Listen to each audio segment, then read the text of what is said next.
But first at 10, an update to breaking news. 5 family members stabbed to death in their own home. At this point, the worst single criminal incident in Broken Arrow history. Tonight, shock and sadness in a community unaccustomed to such violence. It's horrible, and it's really sad that that could have happened to somebody, and I feel really bad for the family. Now, with 2 suspects behind bars, the search for answers begins. What drove them to this altercation is something beyond that I can't understand.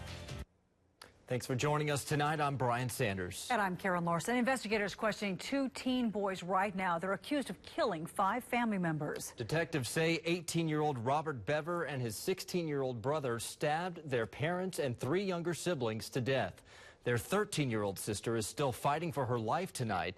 The only one not harmed, a 2-year-old sister who is safe in state custody. It happened in the family's Broken Arrow home, and tonight we're learning investigators found several more knives and a hatchet inside. 2 Works For You reporter Will Dupree is at the crime scene now with those new details.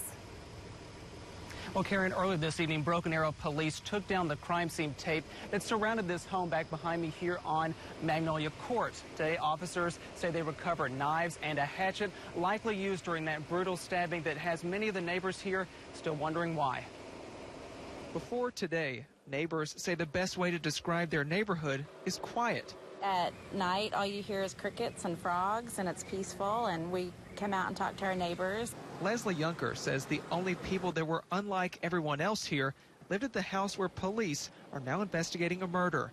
It's just shocking and frightening. She says she only saw the parents, identified by police as April and David Beaver, a handful of times. Junker says she and her neighbors often worried about the well-being of the couple's 7 children. Anytime that I would take my kids to the park, my kids would run up to their fence and try to talk to them, and the kids would just turn around and even run from my kids and run back in the house. Police found the parents and 3 young children dead from multiple stab wounds. Paramedics took a 13-year-old girl to the hospital needing surgery, and officers found a 2-year-old girl unharmed. It's alarming and upsetting and disheartening. Doug Mills' family lives 2 doors down from the crime scene. He says he's relieved police took 2 into custody. Officers arrested the family's 2 oldest sons, an unidentified 16-year-old boy and 18-year-old Robert Beaver. It's hard to just even imagine why someone would do something like that to a stranger, much less your family. Neighbors are just waiting to hear what else the police will uncover from this tragedy that has yet to be explained. Well, a spokesman says that the 2 suspects are being held at the Broken Arrow police station tonight. They will likely be booked into the Tulsa County Jail tomorrow. Detectives are not saying right now what the 2 boys told them during today's hours of questioning.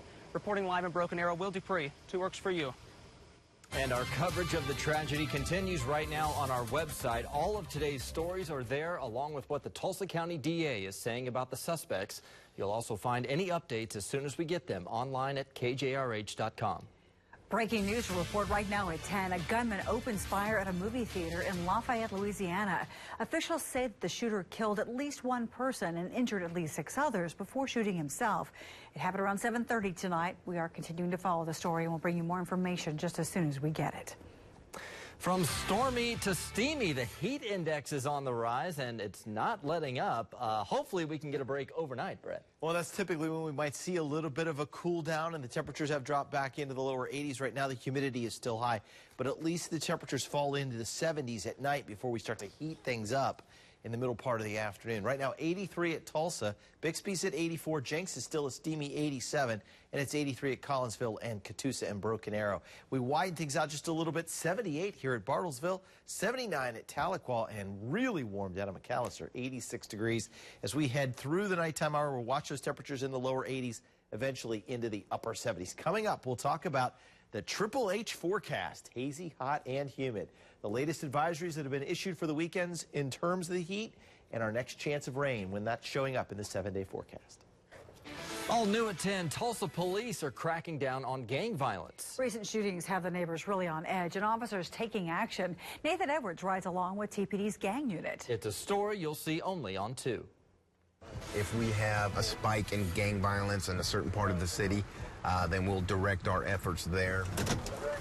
The focus in July, North Tulsa. Sergeant Vic Rigolato drives us to North Peoria. Are we going through a specific area right now? Yeah, this area right here has been the scene of, I don't know, 4 to 5 shootings. An officer in the back seat keeps his eyes open for any suspicious activity. Then silence comes over the car. He spots known gang members flashing hand signals. Did you suspect there was maybe some possible movement back there? Gangs in Tulsa peddle drugs, prostitutes, and illegal guns, and their feuds often spill into the streets. Most recently, a shooting that killed a 16-year-old girl here at MLK and 46th Street. It's one of the more senseless gang murders that I've been around. You'll see his picture right there. To crack down, this group of 15 dedicated officers work their informants, make frequent arrests, and confiscate guns. It's only the end of July, and we've seized over 120 firearms from gang members. It's a good start, but there are a couple thousand gang members in Tulsa. Overall, when you compare us to a lot of the other cities this size and bigger, we're really not that bad. But there are still some areas plagued by crime, and police need your help to clean up our streets. We need the community to step forward. And there's this belief that if they step forward, well, they're going to be in danger and, you know, they're going to be killed. And that's not the reality of it. Police say there's gang activity all through the city.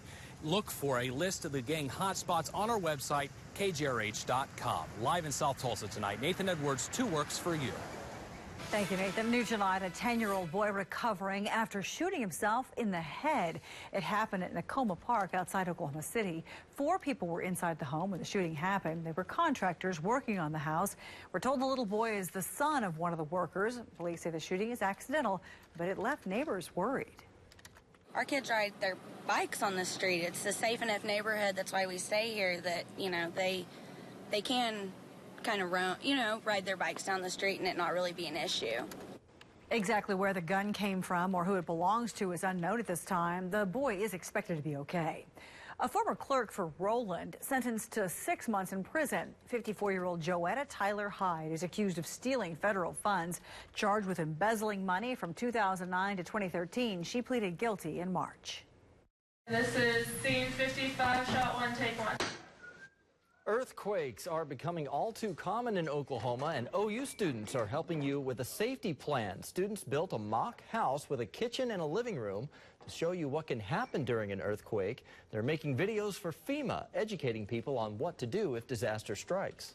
If an earthquake happens suddenly, you're not going to go, oh, you know, let's go protect our things on the walls and let's make sure our cabinet china isn't all falling out. No, if you don't do it now, you're lost when it happens. Students have been working on the project for about a year now. A group is hitting the road to discuss the science of earthquakes affecting Oklahoma. The Oklahoma-Kansas Sierra Club Earthquake Fighters will hold public events in Tulsa this September. Looking ahead, the clock is ticking away for a piece of baseball history. A judge is expected to rule on an injunction filed by those who want to save Schulte Stadium in Independence, Kansas. The Board of Education wants to tear down the stadium and put up a new facility in its place. Now, the judge could order a halt to the demolition, which supporters want, or the court may side with the school board and allow the demolition to begin. 2 News will let you know just as soon as that ruling is in.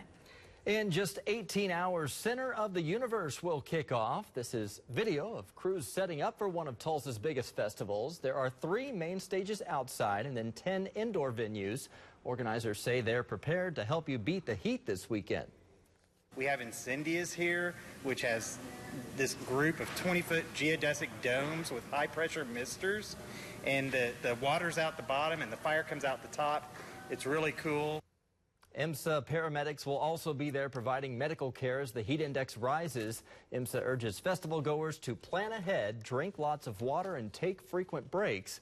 Our Center of the Universe coverage continues right now on our website and on our 2 News mobile app. You'll find a complete schedule, road closings, and a list of items not allowed at the festival. Well, if you head to the grocery store, you may want to pick up a few extra canned goods. Jenks Community Kitchen needs help. Summer is a slow time for donations, and the food bank says it's meeting the demand right now, but volunteers are afraid they're going to run out soon. Generally, we give out roughly 5,000 to 7,000 pounds of food per month. We serve about 80 families in the Jenks community in the Jenks School District. The Jenks Community Food Bank is open every Saturday from 10 to noon. If you'd like to help out, you can drop off donations there. All new at 10, a massive sinkhole is growing and overtaking an entire parking lot in one Oklahoma City.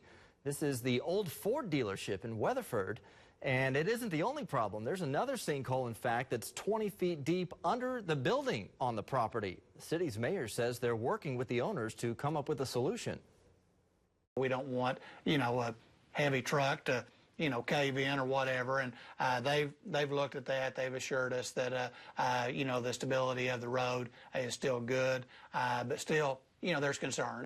What a mess. The immediate plan is to put up a fence around the area until there's a permanent solution. The sinkholes opened when an old underground pipe caved in. An Oklahoma man shot with a shotgun. But it could have been worse. It was a birdshot, so it was very painful, but the area it hit, it wasn't life-threatening. Next at 10, the bizarre argument that led to gunfire. And a woman pinned after a bad motorcycle wreck where police and bystanders lifted a car to save her life.